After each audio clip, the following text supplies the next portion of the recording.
Hello and welcome. This is June Collier from Make Your Money Work For You.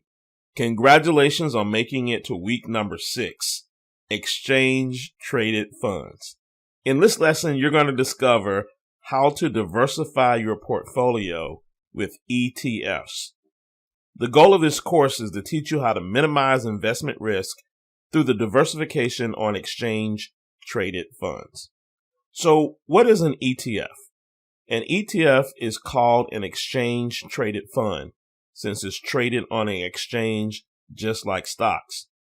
The price of an ETF's shares will change throughout the trading day as shares are bought and sold on the market.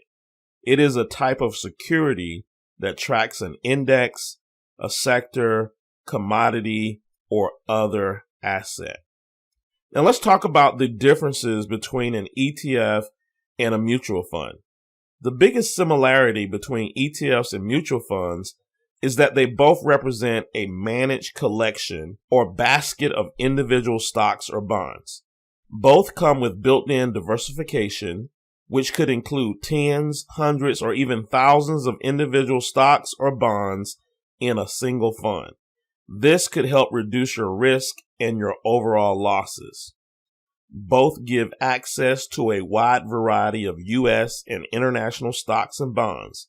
You can invest broadly, narrowly, or anywhere in between.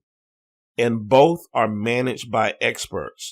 Now, although ETFs are mainly index funds, portfolio managers are still there to make sure the funds don't stray away from their target indexes. Let's talk a little bit about the differences of an ETF versus a mutual fund. One of the biggest differences between ETFs and mutual funds is the price of an ETF shares will change throughout the trading day as the shares are bought and sold on the market. This is unlike mutual funds, which are not traded on an exchange and traded only once per day after the market closes. So with a mutual fund, everybody that buys a mutual fund, let's just say today, they're all going to pay the same price because that mutual fund is only traded once per day after the market closes. ETFs also tend to have lower expense ratios than mutual funds, and that's because while they are managed by portfolio managers, ETFs tend to be invested in index funds and they're more passively managed. Many of them are managed by computers and AI technology. ETFs and mutual funds are taxed each year based on the gains and losses incurred within the portfolio. But ETFs engage in less internal trading, and less trading creates fewer taxable events. Now, there are many different types of ETFs. I'm going to go through 5 different types. You have bond ETFs. These might include government bonds, corporate bonds, state and local bonds that are called municipal bonds. You also have industry ETFs.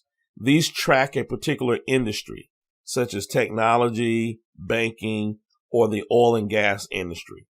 You have commodity ETFs. These invest in commodities to include things like crude oil, gold, or other precious metals. You have currency ETFs. These invest in foreign currencies such as the euro or the Canadian dollar. This is sort of like Forex. And then you have the inverse ETFs, which are really interesting because these ETFs attempt to earn gains from stock market declines by shorting stocks. So if you ever wanted to short stocks, but you wanted to do it in a relatively safer way, then you might choose an inverse ETF. Now, let's talk about the 7 investing strategies of an ETF. The first strategy you could use is called dollar cost averaging. This is for new investors as it creates discipline with a savings process and allows you to purchase more shares when the price is low and fewer shares when the price is high. You also have asset allocation. This is great for diversification in different asset classes. A third strategy would be swing trading, where you can take advantage of sizable moves of certain companies in a sector while limiting the big downside swing of investing in a single stock in that same sector.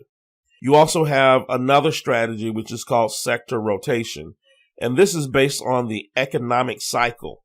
An investor could easily take profits and roll out of one sector that may be stalling or declining and rotate into another sector that's growing. The fifth one is short selling. On individual stocks, this is pretty risky. To short sell an individual stock can be a risky endeavor for most investors, especially brand new investors, and it's not something beginner investors should really attempt. However, short selling through ETFs is preferable to shorting individual stocks because of the lower risk of a short squeeze, as well as the significant lower cost of borrowing. And then you got seasonal trends. There are ETFs that are great for beginners to capitalize on seasonal trends. U.S. equities, for example, have historically underperformed over the months between May and October.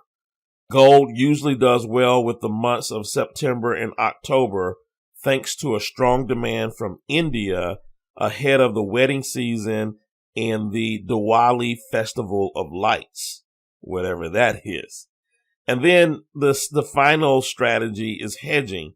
ETFs can offer an easy way to protect against downside risk in an overall market.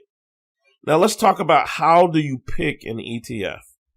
The first is asset class. This is the first step to choosing an ETF by choosing the asset class that you want to invest in. There may be several funds that are similar in nature. You may want to compare them once you have narrowed your choice down. Then the asset size.